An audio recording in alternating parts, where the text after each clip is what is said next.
Hello, Bolt fans, and welcome to another episode of ChargersCast. ChargersCast is a podcast about everything Los Angeles Chargers, by fans, for fans. So I'm glad to have you here with me. Even though this episode is getting out late this week, I still appreciate you guys hanging out and checking it out. This week, we're going to go over the Week 6 road victory against the Miami Dolphins. And then we'll have a brief discussion about the upcoming game this Sunday at home at SoFi Stadium against the Indianapolis Colts. So let's go ahead and get into it. So last Sunday's game was another East Coast road game. So the Chargers had another one of those early 10 a.m. starts, which is always difficult for a West Coast team flying east. But lucky for us, with some of Justin's heroics, we were able to pull out a last-minute win on a walk-off field goal, essentially 29-27. So that moves the Chargers to 4-2, remaining atop the AFC West, tied with the Broncos at 4-2, but leading the AFC West due to the head-to-head tiebreaker, which is we're 3-0 in the division, including the Broncos. So the game started out pretty good. Second play of the game, Tua throws an interception to Tony Jefferson, and we're in business. Unfortunately, we're only able to get a field goal out of that interception. And as a longtime Chargers fan, that always gives me cause for concern when we are not converting in the red zone to touchdowns, especially on the opposing team's turnovers. The way you win those games authoritatively is you take those turnovers and you punch them in for touchdowns.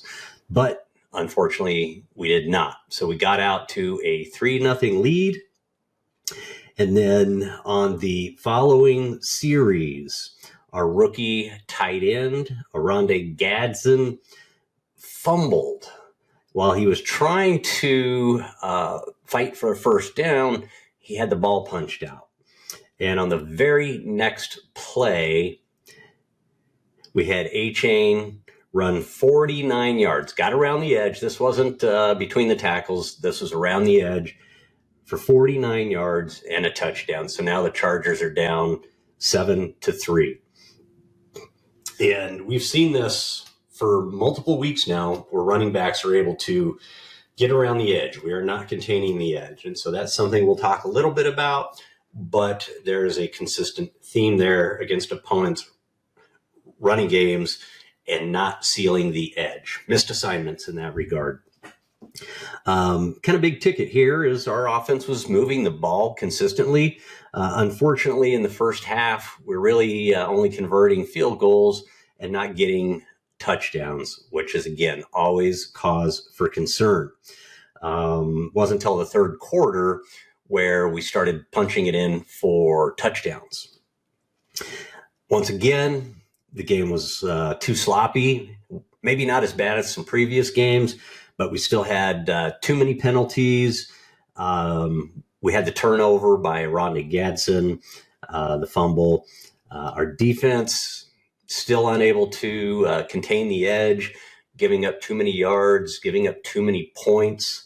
Our offensive line is an issue. And I tell you, if you had asked me to kick off the season, this is even after we had Rashawn Slater go down. If you'd asked me if DeCallis and Bobby Hart would be our starting tackles in week 6 of the 2025 season, I would have told you you were smoking something. That was not on my bingo card that DeCallis and Hart were going to be our starting tackles in week 6. Absolutely crazy.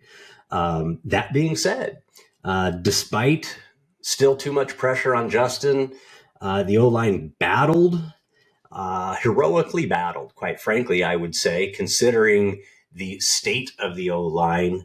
It was definitely a battle up front. They allowed 1 sack and 7 hits on Justin, which is down from previous weeks. And that's not all of the offensive line's doing. As I talked about in the last podcast, I suspected that Greg Roman was going to call some plays that were going to help the offensive line and help protect Justin. We were in a lot of 12 personnel, a lot of 13 personnel. That's 2 tight ends, 1 running back, 3 tight ends, 1 running back. Will Dissly in there. He was back, by the way. It's great to have Will back, simply for his blocking prowess. While we had Matlock out, Tucker Fisk kind of assumed his role and played admirably. And so with those 2 big boys in, helping the offensive line out, and then on top of that, a much more balanced attack, run versus pass, and not just run versus pass, but run success was a big factor in keeping the pressures down and the sacks down on Justin, which is great to see. And we got the run game going finally. Kamani Vidal had a great game with 124 yards rushing. And so that was nice to see, considering, again, we lost Najee Harris for the season. And a rookie stud, Hampton, is currently on IR at least for another 3 weeks. So it was great to see Kamani have a great game. And I would be remiss if I did not mention Haskins as well. He had a very good game, not as productive with running yards, but a very good and productive game in pass pro, carrying the ball a few times, couple catches out of the backfield, and again, helping the O-line out. So both those guys contributed hefty. And in fact, Haskins, which we'll touch on a little bit later, was absolutely instrumental in the pass from Herbert to Ladd late in the 4th quarter in that game-winning drive. His effort was huge. So hats off to Haskins and his contributions in this game. So again, just to summarize, the offense was moving the ball really consistently, which is great to see. The defense, unfortunately, still not playing up to last year's level. Penalties, yes, but injuries are obviously contributing to that. Some changes in personnel, which I think are contributing to that as well. And, they're doing what they can and trying to get it together right now. The good thing is they have a lot of room to improve on that side of the ball as well. But we're 4-2 and we're leading our division, and we're 3-0 in our division right now. So all things considered, with all of the injuries we've had and not being able to play up to the caliber that we're capable of yet this season, we're sitting in pretty good shape. So pretty cool. G-Row called a great game. Got to take our hats off to G-Row. He did what I suspected he was going to do in this game, knowing how beat up that offensive line was. And, between his personnel groupings and balancing out the run versus pass, and then again, the players making the run successful was huge. If the run wasn't successful, it wouldn't have allowed G-Row to continue to call those plays the way he did. But the fact that the O-line was opening holes, Kamani was running really, really strong, really helped out the offensive line and ultimately helped out Justin, keep some pressure off of him, keep him a lot more upright in this game. So that was really good to see. Herbert had a great game. He was 29 for 38 for 263 yards and 2 TDs. No picks. Pretty cool. Ladd, he got going in this game, which is awesome. 7 receptions on 9 targets for an even 100 yards and 1 touchdown. And I already mentioned Kamani, but I'll mention him again because it was such a breath of fresh air to have a strong running game. And he had 18 carries for 124 yards, plus 3 receptions for another 14 yards and a touch. So hats off to Kamani, and looking forward to more contributions from him. I always thought he had it in him, and he never really got an opportunity. And so awesome job, Kamani, and looking forward to more of it, considering it's going to be him and Haskins for a while. OG, Rondé Gadsden, despite his fumble early in the game, which was heartbreaking for Chargers fans and for him as well. You could tell it really bothered him. People lifted up his spirits, patted him on the back, told him, well, it's not okay. We still need his head in the game. He recovered and had 7 receptions for 68 yards. So big contribution by our receiving rookie tight end. And we need to see more of that from him, because that really opens up both the running game and the passing game when the tight end is contributing at that level. So that's pretty good to see. Despite all of that good, though. By the way, no beer today. The reason the podcast is late this week is I've been a little bit under the weather. So that is an OG, speaking of OG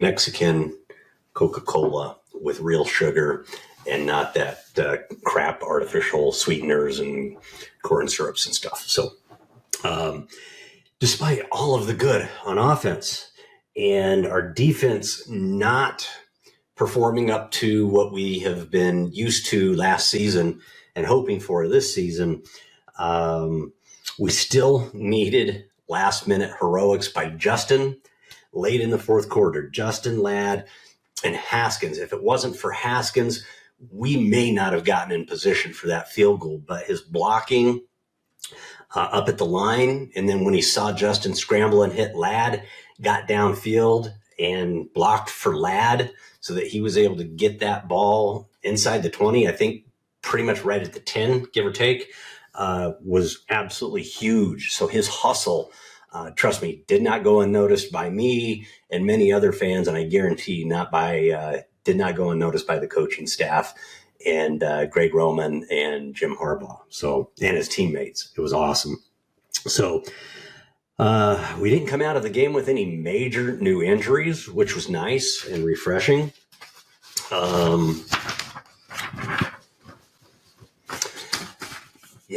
Our newly signed edge rusher, defensive end, whatever we call these guys these days.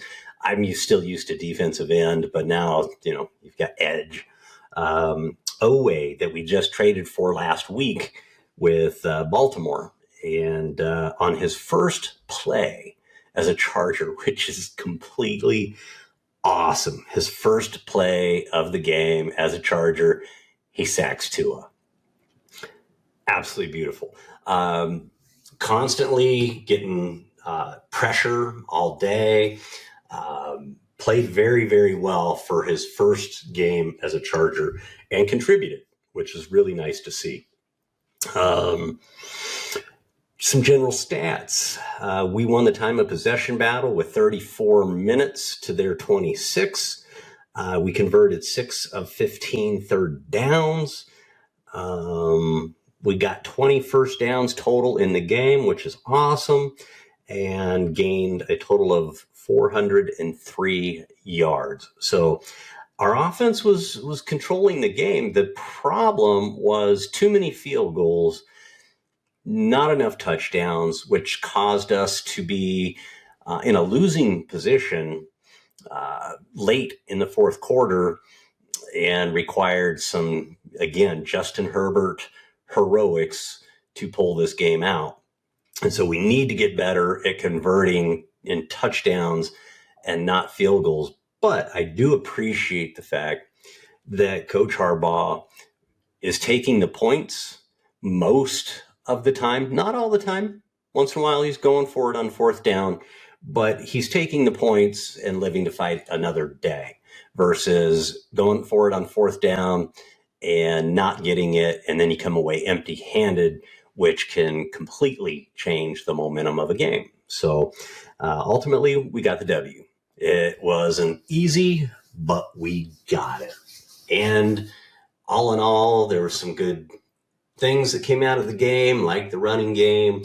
Herbert didn't get beat up too bad, and we didn't come out with any new major injuries. So pretty cool. This coming weekend, we've got another home game.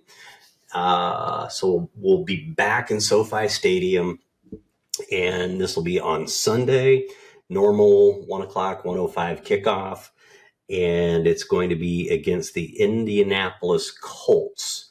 This is not a meaningless game. This game has a lot of implications.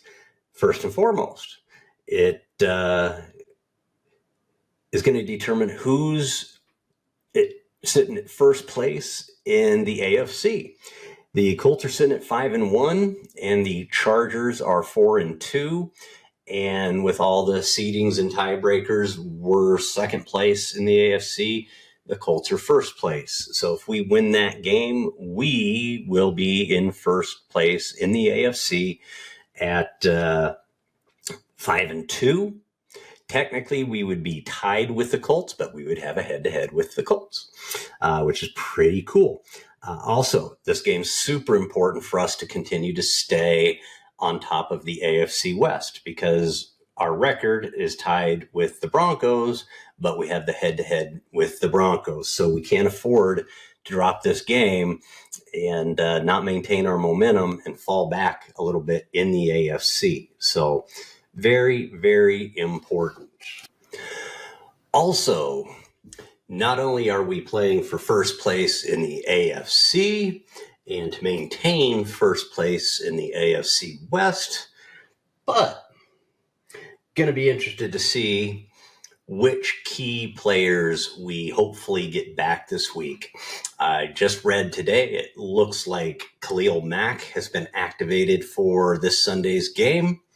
Not sure how much playing action he'll get this week, but sounds like he's going to get at least an opportunity to test that left dislocated elbow, which should be good. I suspect it's going to be heavily taped, and he's going to be playing with a brace on to protect that elbow. But I would say that Khalil Mack with one arm is probably better than a lot of players with two arms.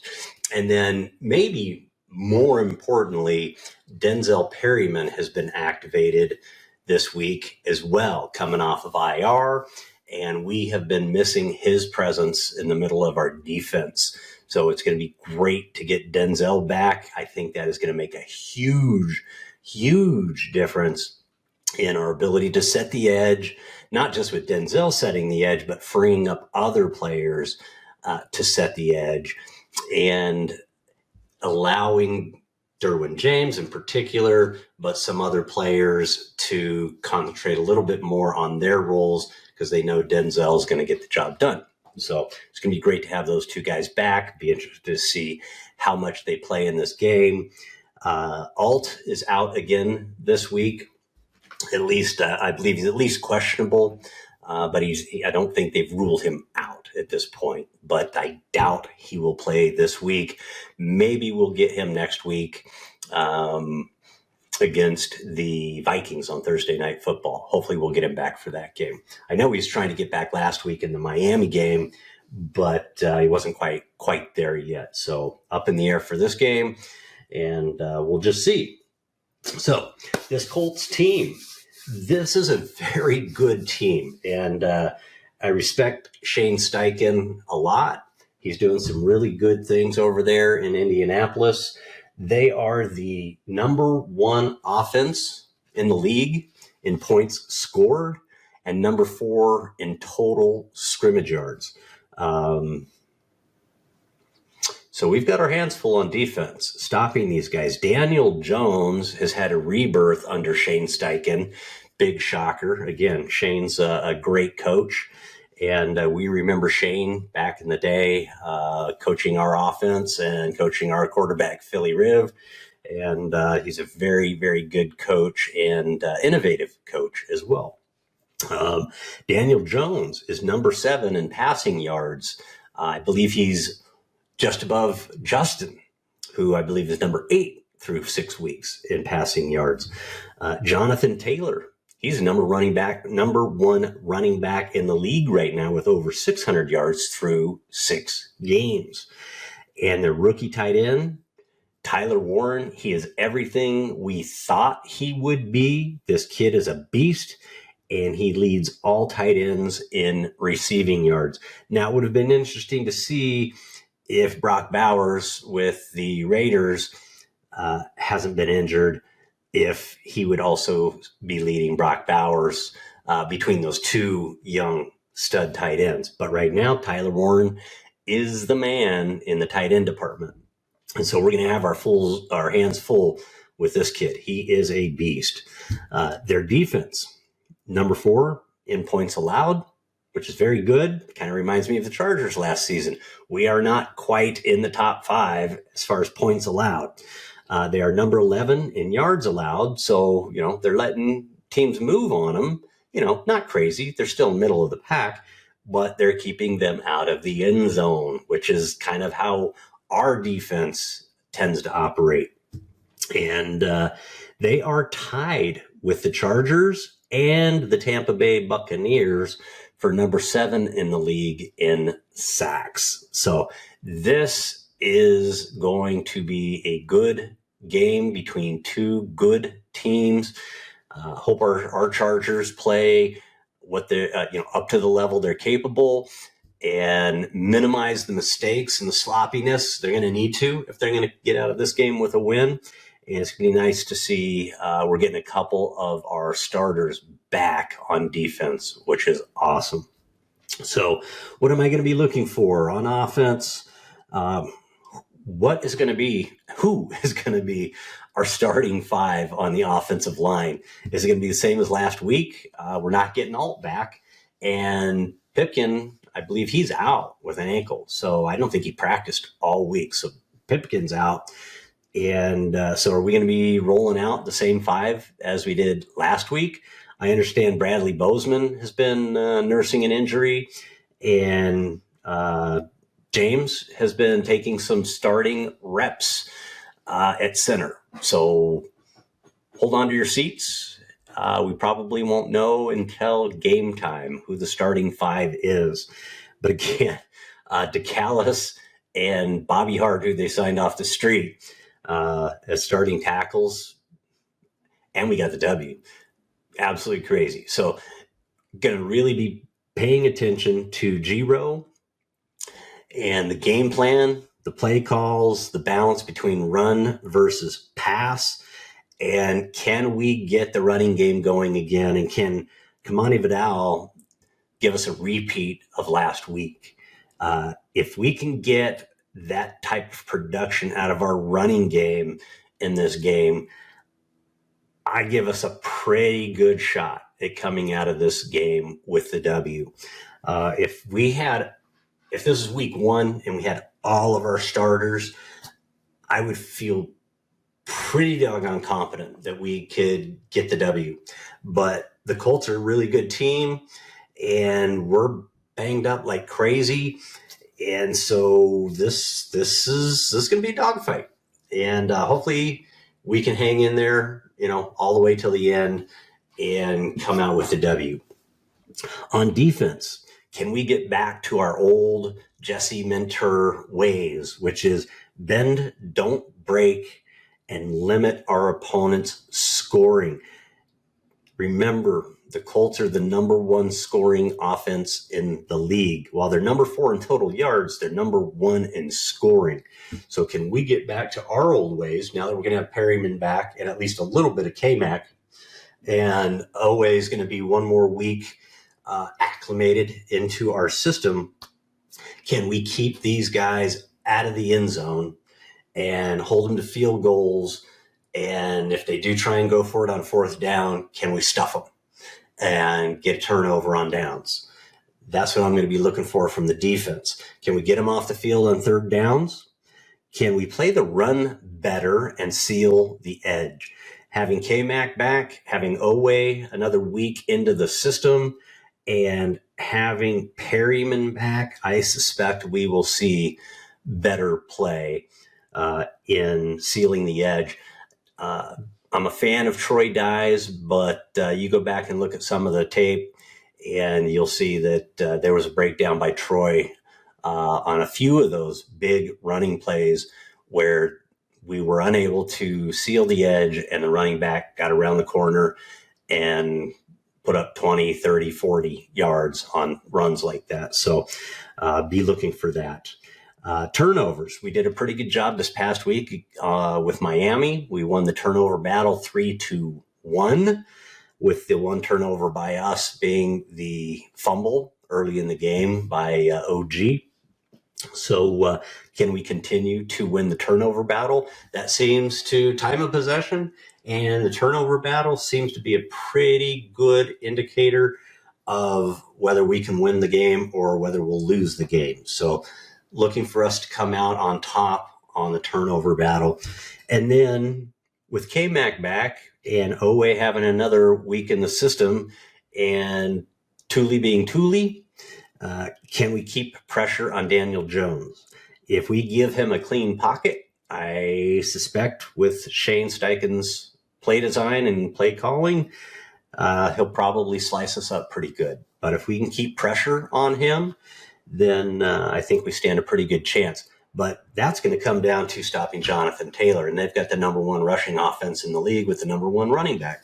So it's going to be a good week to have Denzel back, filling those holes and doing some thumping in the middle of the field. So that's it for the Colts game. We're going to have our work cut out for us. I suspect it's going to be a nail biter. If we can keep it close and not let these guys run away from us, I think we've got a good chance. But hold on to your seats, Chargers fans. This will be a good one. It'll definitely be worth the price of admission. So let's go over game predictions real quick.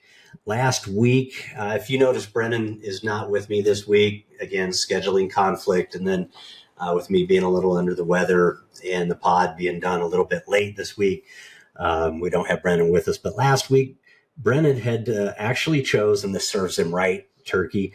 He picked the Dolphins 13-10. Now, I think he was trying to use some reverse psychology and pick the Chargers to lose, hoping that they'll win, I think, was maybe his psychology. So maybe, thumbs up to him. Brennan, if you're watching, thumbs up to you for, throwing yourself on the sword and picking the Chargers to lose. And we pulled out the win. So you're out of there. I actually had us winning at 20-17. So I didn't have the score really close as far as the scores, but I did have it as a tight game. And lo and behold, we won 29-27. So I had us winning by 3. We actually only won by 2, but it was a little bit higher scoring game than I thought it would be. So not too bad. At least we got the W. This week, I don't have Brendan with me, so I won't have a game prediction for him. For me, this is a tough one. At the beginning of the season, I had us winning this game. The Colts are performing far better than I had thought. And this is why we play the games, by the way, right? If we just did the season on paper and let all the pundits, choose winners and losers, then why would we ever need to play the games?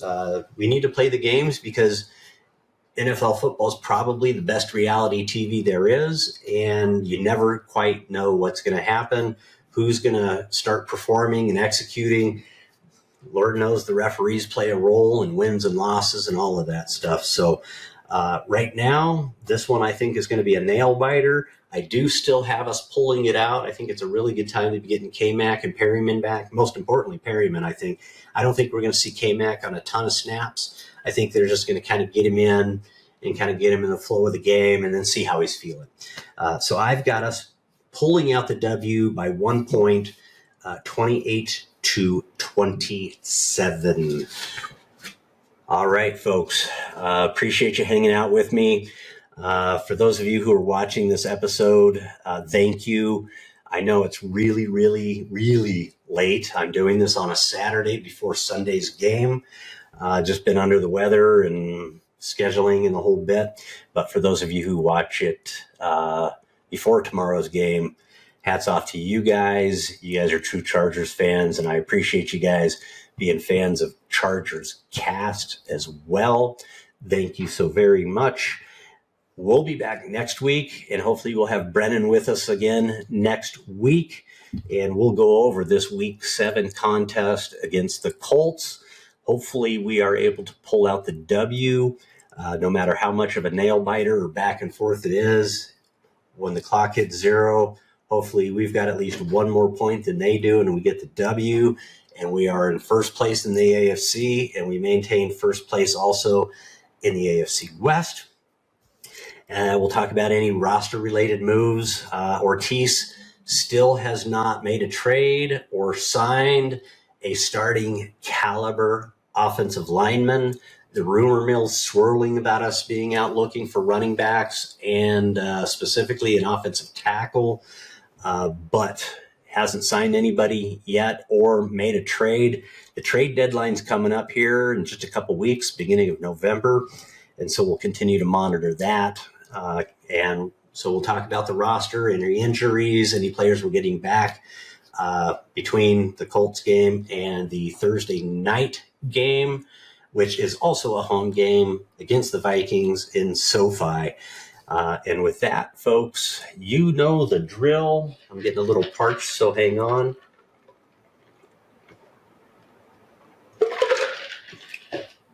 That's good stuff. Unfortunately, I can't drink it often. And you guys know the drill, right? Chargers fans, who's got it better than us? Nobody. All right, Chargers fans, bolt up. Go Bolts. Let's get the W against the Colts. See you guys next week.